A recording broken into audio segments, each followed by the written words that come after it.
खुलुमबाय BTR news चेनेलाव गासैखौबो बरायबाय। आंनि चेनेलखौ साबस्क्राइब खालायाखैबा साबस्क्राइब खालायदो आरो बे खाथिनि बेल आइकन बेलखौबो थुनानै होदो जाहाथे गोदान भिडिअआ सिगांग्रो नटिफिकेसन सौहैनाय बायदि।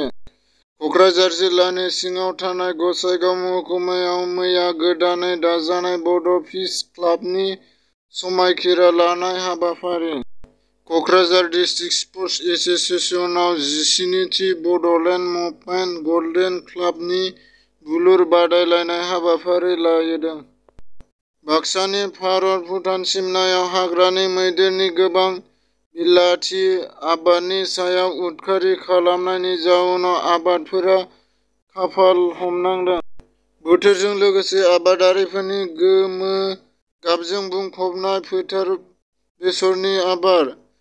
बाक्सा जिल्लानि बागानपारा सरकल सेल'दा गामिनि गं 30सो नखरनि माइ गायनो हायैखौब्लाबो बोथोरजों जुजिनानै बेसर आबाद मावदों।